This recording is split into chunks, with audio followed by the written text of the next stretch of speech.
Un couple se promène dans la rue comme si de rien n'était.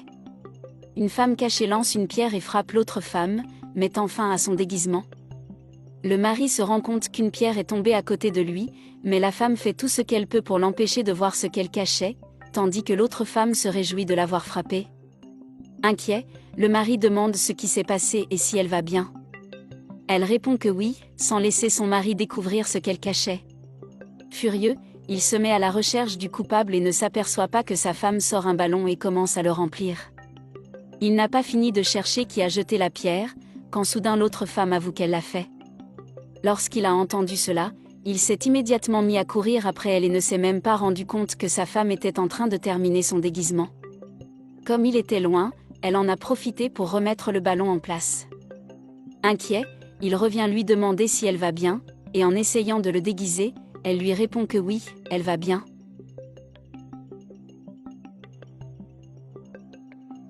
Il se retourne et voit que tout est normal, et se met à rire, avec des arrière-pensées. Puis il commence à se déclarer à elle, lui disant qu'il l'aime et surtout ce qu'il a derrière lui. Doucement, elle le remercie pour ses compliments. Il retourne regarder ce qu'il y a derrière elle, mais elle le repousse. Un peu plus tard, un autre homme marche dans la rue, et il est impressionné lorsqu'il voit cette grande femme devant lui. La scène fait battre son cœur. Et quand elle se retourne, elle réalise combien d'argent cet homme a, et dit que maintenant elle aura le corps qu'elle a toujours voulu. Cet homme était très nerveux à son approche. Et avec intérêt, elle dit qu'elle aime ce qu'elle a dans la tête. L'homme lui demande si elle est sérieuse, elle lui répond que oui, plus il vieillit, plus il a d'argent. Elle lui demande alors de regarder de plus près et en profite pour prendre une partie de l'argent et le cacher derrière elle. Une voiture équipée d'un téléphone portable est arrivée, filmant toute la scène. La personne qui contrôlait la voiture était l'autre femme, qui a dit que bientôt tout cet argent serait le sien. Elle enregistrait toute l'image sur son téléphone portable et continuait à célébrer en regardant la vidéo. Après avoir terminé son plan, elle est partie, mais son mari était juste derrière elle, ce qui l'a laissée assez surprise. Son mari lui a demandé où elle était. Elle lui a demandé de se calmer. Il dit qu'il est sûr qu'elle était avec un autre homme dans la rue. Mais elle lui demande encore de se calmer. Il lui demande alors si elle pense qu'elle le trompe, car il a les yeux partout dans la rue, et lui demande avec colère de se retourner. Elle le supplie de ne pas le faire. Il lui demande alors si elle pensait qu'il ne se rendrait pas compte qu'elle essayait de le tromper. Elle fait l'imbécile et il regarde ce qu'elle cache. Elle lui demande alors s'il sait déjà ce qu'elle a fait, il répond par l'affirmative et lui ordonne de faire demi-tour immédiatement. Elle n'a pas le choix, elle fait demi-tour. Puis il perce les deux ballons derrière lesquels elle se cachait, et tout l'argent tombe par terre. Ce qu'il fait ensuite la laisse perplexe, car il se met à rire, et elle fait de même pour le dissimuler. Puis il se réjouit, se penche et commence à ramasser tout l'argent, en riant de la situation. Il la félicite et elle est éblouie par la somme d'argent. Il lui dit qu'elle a été parfaite et elle le remercie. Mais à ce moment-là, la police commence à se faire entendre, ce qui les rend tous les deux très nerveux, car la police arrive.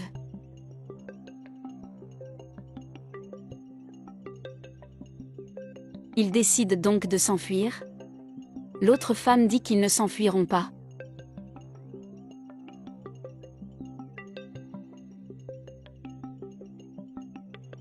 Quelques instants plus tard, l'autre femme les poursuit toujours, à leur recherche. Elle perdait déjà patience, quand soudain un tissu lui est tombé dessus, lui faisant peur. Et c'étaient les deux couples. Elle dit alors qu'elle les a enfin trouvés. La femme dit que non, ils l'ont trouvée, et demande qui elle est. L'autre femme répond simplement qu'elle veut tout cet argent. Sarcastiquement, l'homme dit qu'elle n'aura jamais cet argent, parce qu'il est à eux. Ailleurs, un autre homme utilisait un appareil, essayant de localiser le couple qui avait son argent. Et il suivait l'appareil, espérant les trouver. Il répétait que personne ne pouvait le tromper.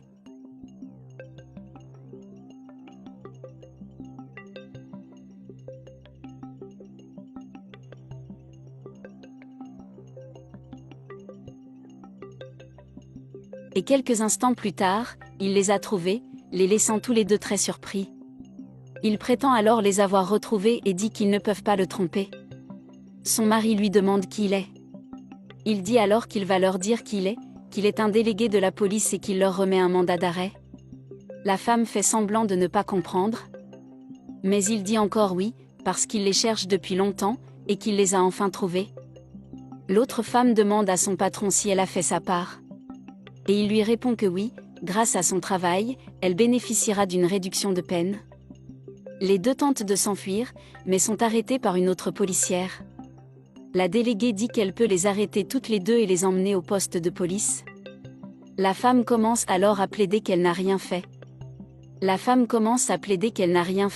Mais la déléguée dit qu'elle sait déjà qui sont ces deux personnes, car il s'agit d'un gang qui organise des escroqueries, et qu'ils sont maintenant en état d'arrestation. Le mari accuse sa femme, et elle répond qu'elle n'a rien fait, qu'il l'a forcée à le faire. L'adjoint répond que ce n'est pas grave, que la police peut les emmener tous les deux. Mais avant qu'ils ne partent, il demande son argent. Alors la policière les emmène tous les deux au poste de police. L'autre femme tente de s'enfuir, mais l'adjoint lui demande où elle va. Embarrassée, elle répond qu'elle respirerait mieux ailleurs. L'adjoint lui dit qu'elle ne va nulle part, qu'elle retourne directement en prison, alors il demande à la policière de l'emmener aussi. Et sans choix, elle aussi est emmenée au commissariat.